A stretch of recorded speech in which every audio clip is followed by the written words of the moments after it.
자, 그럼 지금부터 소비자 보호, 공정경쟁과 소비자 보호 강좌의 첫 번째 제1강이 되겠죠? 제1강을 시작을 하겠습니다. 제1강의 내용은 소비자의 기본적 권리, 그리고 소비자의 권리가 침해되었을 때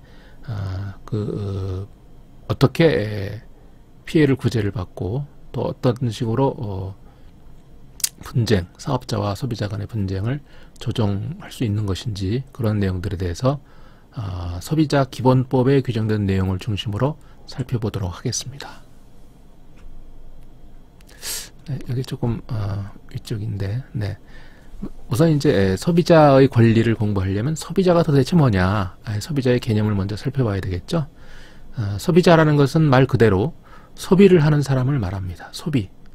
뭐 물건을 사서 소비를 사 먹거나 사서 사용하거나 물건을 소비하는 사람을 보통 우리가 소비자라고 하는데, 물건뿐만이 아니라 용역, 누구한테 뭘 해달라고 시킬 수가 있죠. 용역을 의뢰할 수가 있는데, 그 용역을 의뢰하는 사람, 용역을 소비하는 사람이 바로 이제 소비자가 되는 것이죠. 그래서 보통 물건과 용역 두 가지를 다 대상으로 한다, 소비의 대상으로 한다라는 거 기억을 해두기 바라고요.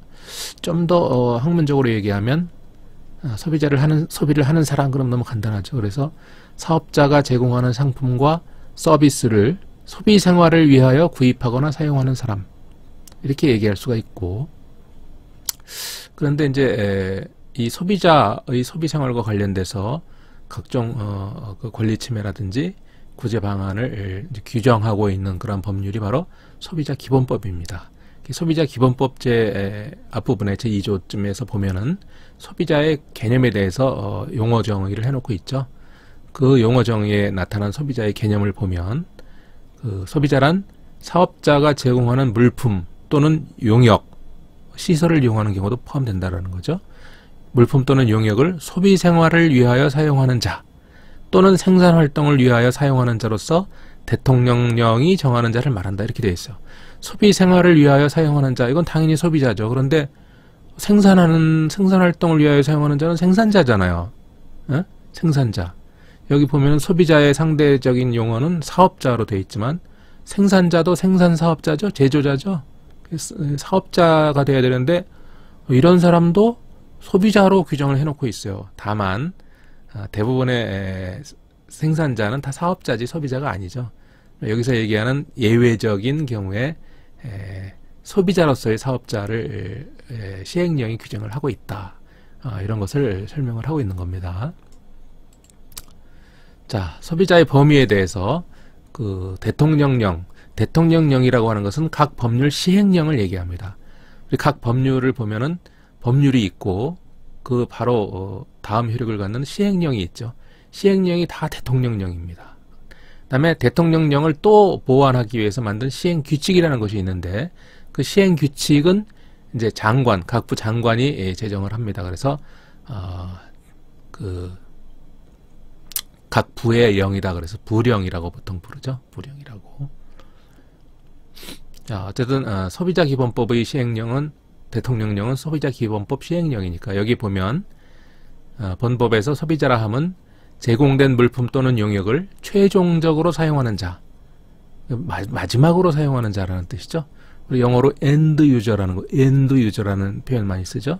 바로 최종적으로 사용하는 자입니다. 그래서 맨 마지막으로 사용하는 사람이 아니라 중간 용도로 물건이나 용역을 사용하고 그것을 다시 판매하는 경우, 그 사람들은 소비자라고 할 수가 없습니다.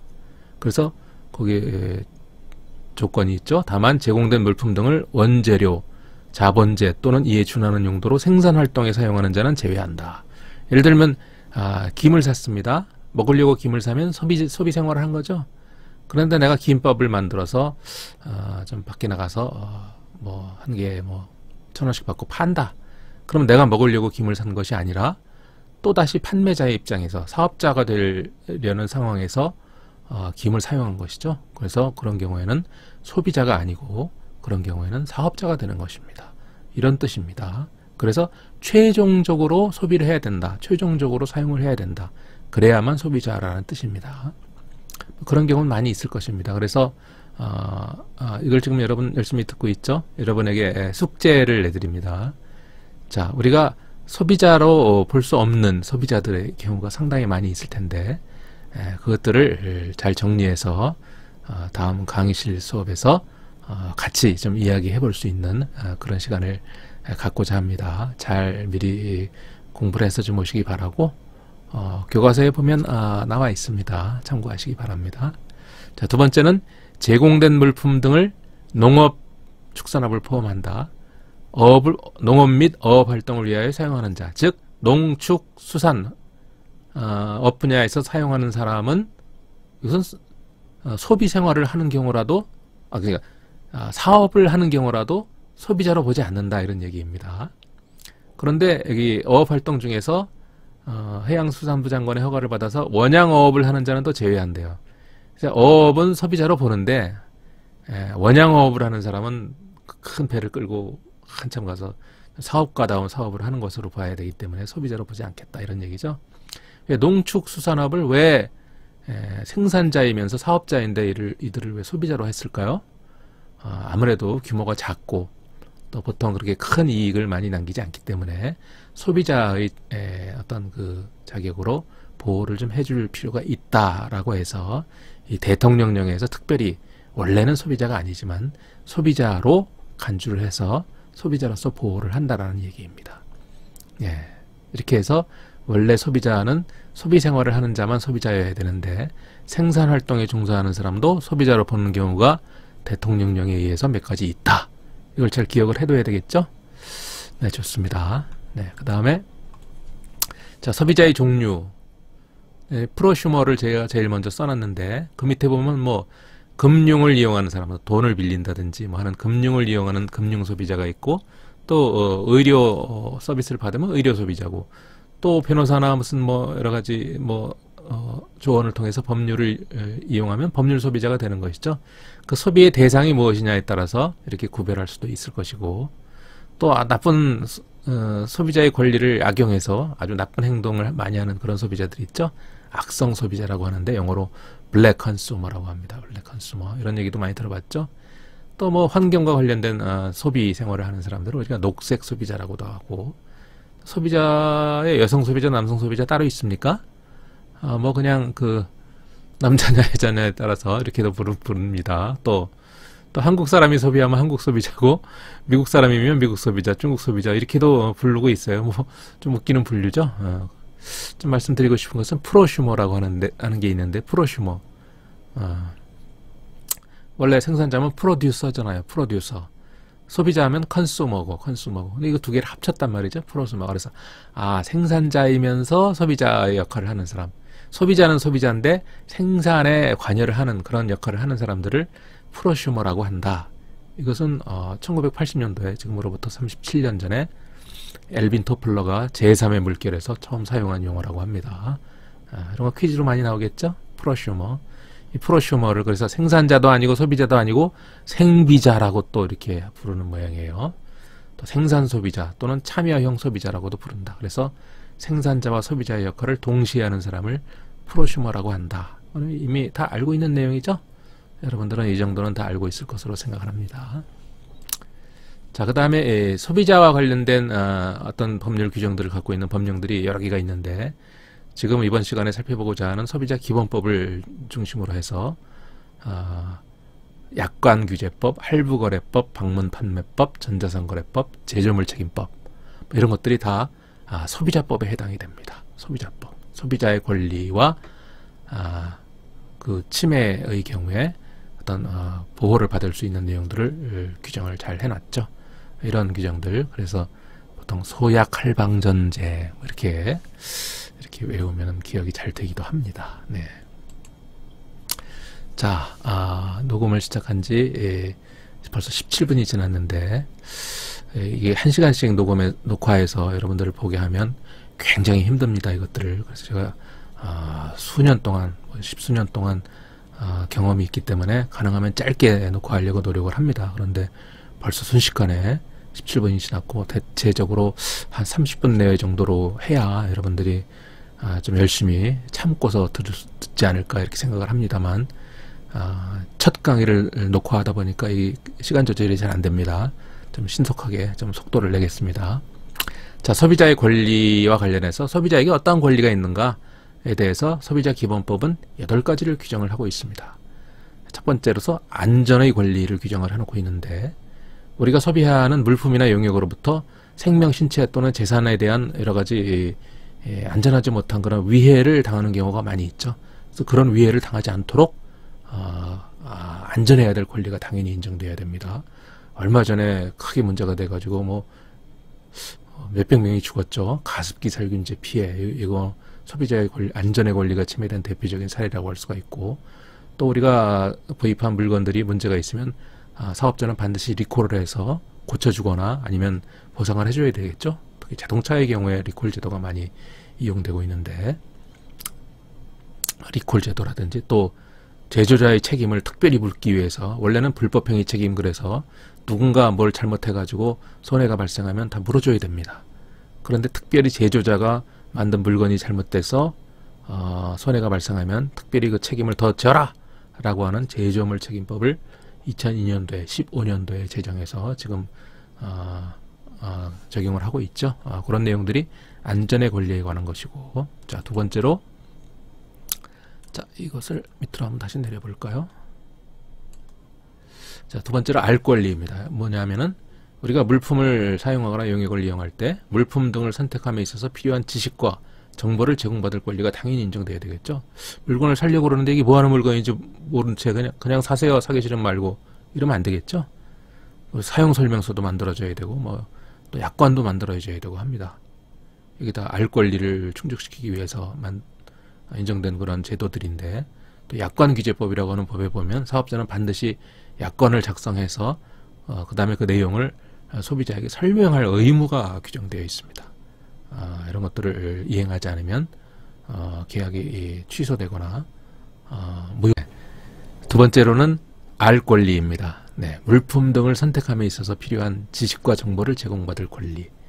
기본적인 권리죠. 우리가 물건을 사는데 뭐 하는 물건인지 설명도 안 해주고 그러면 안 되죠. 소비자의 권리로서 알 권리가 당연히 인정돼야 되고, 그래서 우리가 물건마다 다 붙어있는 사용 설명서라는 것이 있고, 또 사업자는 약관을 작성하고 그 내용을 설명해 줘야 될 의무도 있는 것입니다. 약관 규제법에 있는 내용이죠. 자, 두 번째가 알 권리였고, 자, 그 다음에 세 번째는 선택의 권리입니다. 물건이나 물품 등을 사용함에 있어서 거래 상대방을 누구로 할 것인지, 구입 장소는 어디로 할 것인지, 가격은 얼마짜리를 살 것인지, 거래 조건은 어떻게 할 것인지, 이런 내용들을 자유로이 선택할 권리가 인정돼야 되겠죠. 이것은 우리 민법상 계약 자유의 원칙이라고 부릅니다. 이런 것들을 당연히 계약 자유의 원칙에 의해서 선택의 권리가 인정돼야 된다라는 것이고, 그 다음에 의견 반영권이 또 인정돼야 됩니다. 이 소비자의 권리로서 중요한 권리인데, 소비 생활에 영향을 주는 국가 및 지방자치단체의 정책이라든지 또 사업자의 사업활동 등에 대해서 우리 소비자로서 이러저러하게 하는 게 좋겠다라고 하는 의견을 반영시킬 권리가 당연히 인정되어야 됩니다. 그래서 우리가 항상 볼 수 있는 각종 소비자 단체들이 막 조직되어서 많은 활동들을 하고 있죠. 그래서 사업자들에게 의견 제시도 하고 또 각종 소비자 운동도 전개하고 합니다. 이러한 내용들이 의견 반영권을 반영하는 내용이라고 볼 수가 있습니다. 자, 그 다음에 다섯 번째로 피해 보상권. 이게 굉장히 중요한 내용이죠. 물품 등의 사용으로 인해서 입은 피해가 있을 때 이를 신속 공정하게 절차를 밟아서 적절히 보상을 받을 권리가 인정돼야 되겠죠.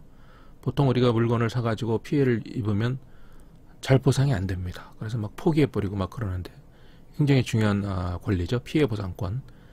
소비자 기본법에 보면 자율적으로 분쟁을, 여기서 분쟁이라고 하는 것은 사업자와 소비자 간의 분쟁을 이야기하는 거죠. 당연한 내용입니다. 자율적 분쟁 조정 제도가 규정되어 있고, 또 집단 분쟁 조정 제도, 동일한 피해가 여러 사람한테 있을 때 집단 분쟁 조정 제도를 이용할 수 있습니다.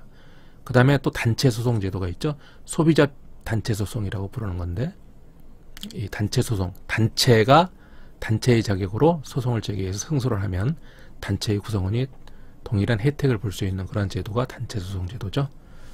이것이 피해보상권과 관련된 내용입니다. 자, 6번째, 이 교육을 받을 권리. 이전으로 돌아가려면, 교육을 받을 권리, 합리적인 소비 생활을 위해서 필요한 교육을 받을 권리가 인정되어야 되겠죠. 그래서 뭐 소비자 단체라든지 또는 사업자의 경우에도 자사의 제품이나 어떤 경우에 대해서 다양한 내용을 교육을 시키는 그런 사례가 많이 있습니다. 무료로 교육하는 경우도 있고 또 뭐 유료로 하는 경우도 있을 텐데 소비자가 적극적으로 이런 교육을 받아서 현명한 소비자가 될 필요가 있겠죠. 자, 7번째로 또 단체권이라는 권리가 주어집니다. 소비자 스스로의 권익을 증진하기 위해서 단체를 조직하고 이를 통하여 활동할 수 있는 권리죠.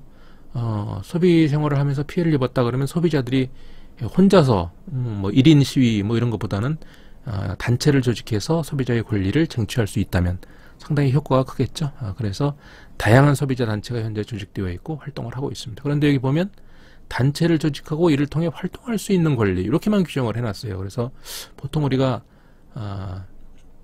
노동 3권 헌법에 규정되어 있는 거 보면 단결권, 단체 교섭권, 단체 행동권 이렇게 되어 있는데 그중에 뭐가 빠졌죠? 단체 교섭권이 규정되어 있지 않습니다. 사실은 이게 포함되어 있다고 봐야 되는데 법률이라는 것이 맹점이 직접 표현되어 있지 않으면 없다고 보는 게 법률의 맹점이죠. 그래서 일단은 단체 교섭권은 규정되어 있지 않다라는 거 기억을 해둬야 되겠습니다. 자, 그 다음에 8번째 마지막으로 환경권입니다. 우리가 소비 생활을 할 때, 소비를 할 때 안전하고 쾌적한 환경에서 소비 생활을 해야 될 그런 권리가 당연히 인정돼야 되겠죠. 배가 고파서 가서 식당에 가서 밥을 먹는데 비위생적이고 더럽고 막 이러면 그거 먹어서 제대로 소화나 되겠습니까? 쾌적하고 안전한 또 물건을 사용하는데 안전하게 사용을 해야지. 막 엉터리로 만들어 가지고 뭐 만지다가 막 손을 다쳤다 무슨 뭐 신체나 생명에 위해를 이건 뭐 안전의 권리와도 좀 관계가 있는 겁니다. 어쨌든 그런 내용과 관련해서 좀 오래도록 이것들을 이용해서 사용할 수 있는 그런 지속 가능한 소비 생활이 가능해야 되지 않겠는가 하는 것이 바로 환경권의 내용이죠. 네, 이런 내용들 전부 8개를 우리 소비자 기본법에서 규정을 해놓고 있습니다. 자, 그 다음에 소비자는 권리만 가지고 있는 것이 보통이라고 할 수가 있는데 사실은 책무가 하나 있습니다. 책무가 뭐냐면은 뭐 첫째, 둘째, 셋째 뭐 이런 식으로 설명을 하고 있는데 보면은 그 소비자의 권리로 인정된 권리를 적절하게 정당하게 행사해야 한다라는 책무죠. 권리가 이렇게 많은 권리가 주어져 있는데 그 권리를 행사하지 않으면 소비자는 피해를 볼 수밖에 없다라는 겁니다. 그래서 소비자가 갖고 있는 기본적 권리를 행사해라. 행사하지 않으면 안 된다라고 하는 책무가 주어져 있다라는 거 재밌죠? 보통 의무, 책무 그러면 뭔가 무거운 의무의 내용이 규정되어 있는데 소비자의 권리가 주어져 있으니까 권리를 행사해라. 그런 의무입니다. 네, 재밌죠? 네. 자, 사업자의 책무는 뭘까요? 사업자는 소비자의 권리가 침해되지 않도록 온갖 배려를 다 할 그런 의무가 사업자에게 주어져 있겠죠? 그것이 바로 사업자의 책무의 기본적인 내용입니다. 기본적으로 소비자에 대한 그런 책무 말고 소비자의 권익 증진 시책에 대한 협력이 기본적으로 이행이 되어야 될 것이고 그 다음에 지금 말씀드린 것처럼 소비자에 대한 책무로서 소비자에 대한 책무는 뭘까요? 소비자에게 부여된 여러 가지 그 권리가 침해되지 않도록 주로 권리 침해의 주체가 되는 주체가 바로 사업자지 않습니까? 그래서 이 사업자에 의해서 소비자에게 어떤 위해가 가해지거나 권리 침해가 발생되지 않도록 조심하고 반드시 그런 일이 일어나지 않도록 방지해야 될 책무, 의무가 주어져 있다라는 내용입니다. 그런 내용을 중심으로 해서 또 소비자의 개인정보를 잘 보관해라 뭐 이런 내용도 들어있습니다. 자, 그 다음에 소비자의 권익증진 관련 기준 준수 그게 소비자의 준수가 아니고 사업자가 소비자 관련 어떤 법령들을 규정되는 소비자를 위한 규정들에서 만들어 놓은 규정들을 사업자가 잘 준수해라 이런 얘기입니다. 법률을 잘 지켜라 이런 얘기입니다. 자, 그럼 국가는 어떤 책무가 있을까요? 국가 그러면 우리는 중앙정부가 있고 지방정부가 있죠. 그래서 중앙정부와 지방정부 공히 관계 법령 제정 및 조례, 지방정부는 조례라고 하죠. 중앙정부는 법령이라고 하고, 개정하거나 폐지하는 내용, 그다음 필요한 행정조직이 있으면 정비해서 운영하는 거, 필요한 시책을 수립하고 실시하는 거, 이런 것들이 다 국가의 책무라고 할 수가 있겠죠. 그 다음에 좀 구체적인 책무로서 국가에게만 주어진 책무가 있습니다. 물건이나 다른 소비 생활을 하다가 입게 될지 모를 여러 가지 위해가 있을 텐데, 그 위해를 어떻게 하면 방지할 수 있는지 그 기준을 제정을 해야 된다. 이거는 국가의 책무입니다. 이걸 지방정부의 책무로 해놓으면 어떨까요? 서울이나 수도권에 가면 이러이러한 정도만 지키면 되는데, 저 지방이나 어디 좀 이렇게 가보면 그 기준이 좀 약하더라. 그러면 좀 곤란하겠죠. 전국적으로 이런 동일한 기준이 제정되어야 됩니다. 그래서 국가만의 책무로 되어 있는 거죠. 또 마찬가지로 표시의 기준. 어떤 제품에 대한 표시를 하는데, 이 동네 가면 이런 표시고 저 동네 가면 저런 표시로 되어 있으면 이거 알 수가 없는 거죠. 이건 국가가 통일을 해서 기준을 제정해야 된다. 광고 기준도 마찬가지입니다. 광고도 여기 가면 이렇게 자유로운 광고가 가능한데 저쪽에 가면 안 되더라. 그럼 안 되겠죠. 그 다음에 거래의 적정화 시책을 수립하고 실시해야 된다. 이 거래라고 하는 것은 적정해야 되겠죠. 이 적정화 시책도 전국적으로 통일된 그런 시책이 필요하다. 그래서 이것은 국가만의 책무로 되어 있습니다. 이 네 가지는 위표, 광고 네 가지죠. 자, 그 다음에 국가와 지방자치단체가 공동으로 또 기타 여러 가지 책무를 지고 있는데, 그것이 소비자에게 정보를 제공해야 된다거나 계량 및 규격의 적정화, 일부 허용되는 내용들이죠. 소비자의 능력 형성을 도모해야 되고 개인정보 보호에 노력해야 된다. 또 소비자 분쟁 해결 절차를 마련해야 된다. 이런 내용들이 국가와 지방자치단체의 공동 책무로 되어 있습니다.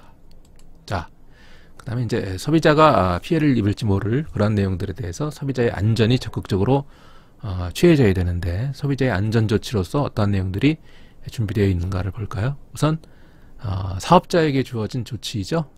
자신이 판매한 물건에 대해서 결함 정보가 발견이 되면 모른 척하고 숨길 것이 아니라 적극적으로 이것을 중앙행정기관의 장에게 보고를 해야 된다는 거죠. 왜냐하면 자사에서 만든 제품으로 소비자가 피해를 입게 되면 안 되니까, 특히 위해를 당하게 되면 안 되죠. 그래서 결함 정보를 보고해야 된다. 이쯤에서 여러분이 생각하고 있는 리콜 이런 게 생각을 하고 있을 텐데, 이것은 리콜하기 직전에 보고를 먼저 해라 이런 얘기입니다. 그 다음에 이제 물품의 자진수거, 잘못된 물건을 자진수거해서 보상을 해주거나 아니면 고쳐주거나 이렇게 한다는 거죠. 이게 바로 리콜입니다. 리콜. 사업자의 의무이고, 그런데 사업자가 수거하고 파기하지 않는 경우가 있죠. 버티는 경우가 있습니다. 그럴 경우에는 중앙행정기관이 그 내용에 대해서 그 내용에 대해서 사업자에 대해서 그런 웬만하면 수거해서 리콜을 실시해라 라고 하는 권고를 할 수 있다는 거고, 만약에 이 권고를 듣지 않으면 그러면 이제 수거해서 파기하라 이런 내용들, 또는 여러 가지 리콜의 내용을 명령을 할 수가 있습니다. 사업자는 이 명령을 받으면 명령대로 해야 되겠죠. 네. 자, 그런 것들이 리콜과 관련된 내용들이고, 그 다음에 소비자안전센터가 구축이 만들어져 있는데, 어디 만들어져 있냐면 한국소비자원에 소비자안전센터가 설치가 되어 있죠. 그래서 위해 정보의 수집 처리를 중요 업무로 하고 있습니다. 기타 여러 가지 관련된 업무를 보도록 하고 있죠. 자, 그 다음에 소비자 분쟁이 발생했을 때 어떻게 해결하는 것인가. 일단 사업자 입장에서 소비자 상담 기구를 설치 운영하는 것이 규정되어 있죠. 우리가 보통 고객센터 이런 데 우선 기본적으로 전화해서 문제된 것들을 해결을 하곤 하죠. 이런 것들이 다 소비자 상담 기구에 해당이 됩니다. 그 다음에 우리가 잘 알고 있는 기구로서 한국소비자원이 있죠. 한국소비자원, 우리 소비자 기본법상의 기관인데, 이 물품 등의 사용으로 인해서 피해가 발생했을 때 이 구제를 한국소비자원에 신청할 수가 있는 겁니다. 그럼 이 한국소비자원에서 피해구제 신청 사건을 처리해줘야 된다는 거죠. 근데 이렇게 피해구제 신청을 해놓고 소송을 제기했다. 그러면 소송으로 해결이 되니까 당연히 처리를 중지하게 됩니다. 자, 그 다음에 한국소비자원 내에 보면 소비자분쟁조정위원회가 설치되어 있는데, 한국소비자원에서 피해구제가 잘 안 될 경우에 한국소비자원은 요 자체기관 내에 만들어진 소비자분쟁조정위원회에다가 그 사안을 회부를 하게 됩니다. 그러면 이 소비자분쟁조정위원회에서 분쟁을 조정하는 절차를 밟게 되죠. 이렇게 해서 해결을 하게 되는데, 만약에 유사한 사건이 많다, 유사한 피해자가 많더라, 소비자가. 그러면은 매 건마다 따로따로 심사를 할 것이 아니라 한 번에 일괄해서 비킬까요? 일괄해서 분쟁을 조정할 수가 있겠죠. 이것을 일괄적 분쟁 조정이라고 합니다. 다른 말로 집단 분쟁 조정이라고 하는데, 이런 내용들이 뭐 변호사 시험 같은 거 이렇게 보면 문제로 잘 나옵니다. 네. 자, 그 다음에 소비자 단체 소송도 또 마련되어 있죠. 소비자 단체 소송. 일정한 단체, 이게 좀 복잡한데, 어쨌든 소비자 피해가 발생되었을 경우에 소송을 제기해서 그 소비자 권익 침해 행위를 금지해라, 중지해라라고 하는 소송을 제기할 수 있다라는 것입니다. 그런데 여기 보면 우리가 피해를 입으면 제일 중요한 게 뭐예요? 손해배상을 받아야 되는 게 제일 중요한데 손해배상이 없습니다. 그래서 이 소비자 단체 소송을 별로 이용을 잘 안 해요. 지금까지 이거 만들어진 지 꽤 오래됐는데 한 건인가 두 건인가 밖에 없습니다. 또 이런 내용이 또 문제가 되어 있기도 하고, 또 문제는 뭐냐면 이 소비자 단체 소송을 제기할 수 있는 소송 적격이라고 하죠. 적격을 보면 굉장히 어렵게 되어 있습니다. 단체, 소송을 제기할 수 있는 단체의 정회원 수가 1000명 이상이어야 되고, 공정위에 등록한 지 3년이 경과했어야 된다는 거예요. 즉각적으로 소비자 단체를 만들어서 소송을 제기할 수가 없는 겁니다. 그 다음에 뭐 대한상공회의소, 중소기업 협동조합 중앙회, 전국 단위 경제단체, 이거는 뭐 일반 소비자들이 여기에 소속되기가 좀 힘들 것이고, 그 다음에 비영리 민간단체가 많을 텐데 이것도 굉장히 힘듭니다. 동일한 침해를 입은 50인 이상의 소비자, 50명 이상이 피해를 입었어야 되고, 그 다음에 이 단체가 최근 3년 이상 활동 실적이 있어야 되고, 단체의 구성원, 회원수가 5,000명 이상이어야 되는데요. 더 힘들죠? 이 공정위에 등록된 소비자 단체보다 더 좀 힘든 그런 비영리 민간단체죠. 그래서 사실상 소비자 단체 소송이 잘 이용되지 않는다. 굉장히 오래됐는데 현재 한 건인가 밖에 이용 실적이 없다라는 것이죠. 그래서 근본적으로 개정이 필요하다, 개선이 필요하다, 이렇게 얘기할 수 있습니다. 자, 그 다음에 소비자 정보 요청 협의회라는 것이 있는데, 소비자 단체에서 그 한국소비자원에 대해서 여러 가지 사업자에 대해서라든지 또는 중앙정기관이라든지 여러 가지 기관에 그 자료와 정보의 제공을 요청하게 되는데, 이러한 소비자 단체들이 요청하는 자료와 정보의 범위, 사용 목적, 사용 절차 여러 가지 내용에 대해서 그것들을 협의 조정하기 위해서 소비자 정보 요청 협의회라는 기구를 한국 소비자원에 뒀다라는 겁니다. 이것도 좀 기억을 하기 바랍니다. 자, 그 다음에 네, 이렇게 해서 이 소비자의 이 기본적 권리에 관한 내용하고, 그 다음에 소비자의 피해가 발생했을 때 소비자의 피해 구제 절차, 또는 이것을 뭐 피해 구제 절차 이렇게도 하지만 분쟁 조정 절차 이렇게도 할 수가 있겠죠. 뭐 이런 내용들을 소비자 기본법의 내용을 중심으로 살펴보았습니다. 네, 이렇게 해서 제 1강을 마치도록 하겠습니다. 네, 듣느라고 수고 많이 했습니다. 네, 감사합니다.